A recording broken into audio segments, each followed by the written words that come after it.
España y la Fórmula 1.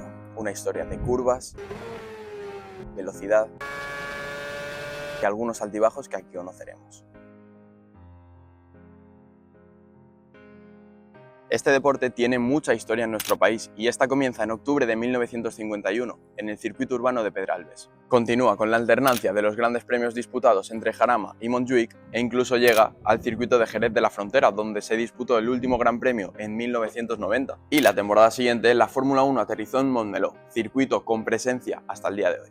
A lo largo de este tiempo han sucedido cosas que han hecho que la Fórmula 1 pasara de ser un deporte de nicho a una pasión nacional, especialmente por la llegada de Fernando Alonso. Tal fue su impacto que después de que el piloto asturiano ganara sus 2 títulos mundiales en 2005 y 2006 y posteriormente luchara el de 2007, surgió el interés de que se celebrara un segundo Gran Premio aquí en España, algo que no había sucedido nunca. Pero al año siguiente esto sucedió justo aquí, en el puerto de Valencia. Yo realicé un estudio sobre la parte de la cobertura mediática que había en la Comunidad Valenciana, la reacción que tenían los usuarios en los comentarios, ¿no? Que era un elemento bastante novedoso en aquellos años, y viendo el tipo de comentarios que habían comparando la cobertura más positiva con el evento o más negativa, la conclusión es que la ciudadanía en general estaba muy dividida más o menos en 3 bloques. Uno que veía la parte positiva del evento, lo que pasa es que se manifestaba de forma menor de cuando era una crítica a lo que hacía la noticia. El por aquel entonces presidente de la Generalitat Valenciana, Francisco Camps, buscaba el objetivo de ensalzar la figura de Valencia y para ello trataba de acoger los grandes eventos internacionales. En aquel momento el PP mandaba con mayoría absoluta y tenía una política que yo llamaba compensatoria, y es aprovechando un poco los complejos típicos de los valencianos, que no solo son de los valencianos, son de muchas sociedades, ¿no? Siempre hemos estado relegados y tal. Lanzó la cosa esta de los grandes proyectos, grandes eventos y grandes proyectos. Entonces, presidente Camps llegó a decir que las fábricas del siglo XXI iban a ser las grandes factorías del siglo XXI iban a ser los grandes eventos y los grandes proyectos. Y en ese marco en el que estaba también lo de la Copa América y otras cuestiones, entró este tema, el de la Fórmula 1. Pero para que esto sucediera, el presidente tuvo que convencer a Bernie Ecclestone, el por aquel entonces presidente y director ejecutivo de la Fórmula 1. Pero, ¿cómo se consigue convencer al máximo responsable de la Fórmula 1 para que una ciudad como Valencia, sin tradición en este deporte, tenga su propio Gran Premio? Plantearon un circuito urbano pensando que eso le iba a dar mucha más relevancia. Y con un añadido, y es que en principio se nos vendió a coste cero, cuando todos sabíamos que obviamente los grandes eventos, aparte del canon que tienes que pagar para celebrarlo en tu ciudad, etcétera, nunca es a coste cero, y luego nos enteramos que obviamente a coste cero no fue un coste económico muy elevado, pero también un coste social por todo lo que significó el cierre de Valencia, ya no durante las obras, sino sobre todo durante las celebraciones, y más en una zona de la ciudad de Valencia que en vez de ponerse a trabajar para habilitarla cara a los vecinos, se puso el gobierno de la Generalitat y el de la ciudad de Valencia a trabajar para el turista, sobre todo para Ecclestone. Francisco Camps sabía que necesitaba algo más que una idea ambiciosa, necesitaba una propuesta seductora, mediática y única. Y Ecclestone, un empresario con olfato para los negocios y la exclusividad, no pudo resistirse al encanto de un circuito urbano aquí, a las orillas del Mediterráneo. Eso sí, antes de cerrar el acuerdo, Ecclestone dijo textualmente: "No voy a firmar el contrato hasta después de las elecciones", con la clara intención de que Francisco Camps ganara dichas elecciones. ¿Cuál fue vuestra reacción? Claro, eso es una utilización clara de el dinero público a favor de un partido político, ¿vale? En política tienes que distinguir muy bien, o desde mi punto de vista hay que distinguir muy bien el plano institucional y el plano de partido. La gente, desde luego, si tú haces una rueda de prensa del presidente Camps con la alcaldesa Barberá y con Ecclestone, todo el mundo entiende que esa es la apuesta del Partido Popular. No hace falta que tú verbalices que solo se firmará si ganan ellos. ¿Por qué? Porque estás condicionando a la gente. 17 días después, esto sucedió, y así es como se firmó un acuerdo que cambió la historia política y deportiva de esta ciudad. A través de la empresa Valmore Sports, formada por gente cercana al gobierno valenciano, se gestionaría el Gran Premio. Y aunque la Fórmula 1 llegaba a Valencia como un sueño, no tardarían en aparecer los problemas. La promesa era clara, la Fórmula 1 no iba a costar ni un euro al bolsillo de los valencianos. La empresa Valmore Sport, formada por empresarios locales y apadrinada políticamente, se encargaría de financiar el proyecto con capital privado. La realidad fue otra, las cifras se dispararon, los ingresos estimados no llegaron y lo que era un proyecto privado terminó siendo rescatado con dinero público. Valmore no solo no fue rentable, sino que acumuló millones de euros en pérdidas. Todo eso se encubrió, todo eso hubo que destaparlo desde el periodismo. Tuvimos que ir mirando cosas. También en las Cortes Valencianas los partidos de la oposición se pusieron a ver qué había pasado realmente y hubo un gran debate sobre ese tema, pero toda la construcción, todo el éxito del Gran Premio de Fórmula 1 fue que Paco Camps consiguió salir en los telediarios y salimos ahí, pero que nos costó un ojo de la cara. En 2011, la Generalitat Valenciana adquirió la empresa por el simbólico precio de €1, pero asumiendo sus deudas. Fue entonces cuando quedó claro, el sueño de la Fórmula 1 lo estaba pagando el pueblo valenciano. La falta de transparencia en los contratos y la opacidad en las cifras se convirtieron en protagonistas y lo que empezó como un espectáculo global terminó siendo una losa local. El sueño de la Fórmula 1 en Valencia llegó a su fin en el año 2012.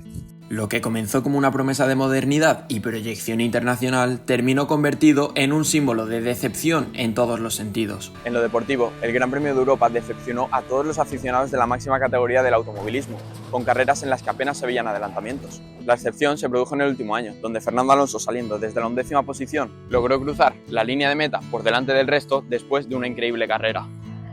En lo económico, el problema se magnifica mucho más. Según datos oficiales, el coste total para las arcas públicas rondó los 300 millones de euros. Dentro de esa deuda se incluye la tasa de aproximadamente 26 millones por temporada para poder celebrar el Gran Premio. Esta había que pagarla cada año que se celebraba el evento y aumentaba aproximadamente un 10%, lo que supone que terminará significando un coste de 115 millones aproximadamente. También hay que contar los más de 98 millones en infraestructuras, otros 32 al adquirir Valmore Sports y los cerca de 40 millones de euros invertidos en que Radio Televisión Valenciana pudiera emitir las carreras. Casi 13 años después de todo esto, el circuito urbano de Valencia permanece en desuso, recordando a los ciudadanos las consecuencias de decisiones políticas que priorizaron la imagen sobre la sostenibilidad y viabilidad económica. Sin embargo, España se prepara para acoger un nuevo desafío, pero esta vez no será en la costa mediterránea, sino en pleno corazón de la capital. Madrid se ha ganado un sitio en el calendario oficial de la Fórmula 1 a partir de 2026. Lo hace con una propuesta distinta, una apuesta por un circuito semiurbano, tecnológico y conectado con la infraestructura de IFEMA. Pero sobre todo, lo hace bajo una promesa firme. Esta vez no lo pagará la ciudadanía. El nuevo Gran Premio de Madrid nace de una iniciativa liderada por IFEMA, con un modelo de financiación mayoritariamente privado y una hoja de ruta muy distinta a la que se vivió en Valencia. La Fórmula 1 costaba eso y quizás, evidentemente, Valencia no estaba preparada. La Generalitat Valenciana, el Ayuntamiento de Valencia, todas las instituciones que se habían agrupado para que existiera esa carrera no estaban preparadas para soportar los costes de organización y de construcción que tenía esa carrera. Entonces, terminó como terminó y fue una pena. El caso de Madrid, yo creo que hay suficientes cortafuegos para que eso no suceda, empezando porque la gente que hay detrás en la gestión conoce muy bien cómo funciona este deporte. Pero, ¿por qué ahora? ¿Por qué Madrid? ¿Y qué ha cambiado en el planteamiento para que la Fórmula 1 vuelva a confiar en un Gran Premio en España? Porque el proyecto era de Madrid, era de IFEMA, era un proyecto muy completo, muy interesante para la Fórmula 1 en un espacio polivalente, multiusos. Los circuitos permanentes hoy en día ya no son tan interesantes para la Fórmula 1 y aunque sobre el papel podamos decir, ya, pero un circuito permanente es más barato que construir y destruir. Sí, pero es más caro de mantener. En un circuito permanente o tienes actividad durante 250 días al año, y con actividad me refiero a test, alquiler, otros campeonatos, o sale a cuenta lo que es IFEMA, que IFEMA es un espacio de congresos, que hoy es Fitur y mañana es la Feria del Automóvil y pasado va a ser un Gran Premio de Fórmula 1. Entonces, como el proyecto era muy completo, a Liberty Media le costó muy poco decidirse por Madrid. Pero otro punto clave en este sentido es que las figuras protagonistas de esta historia no tienen ningún vínculo con este nuevo evento.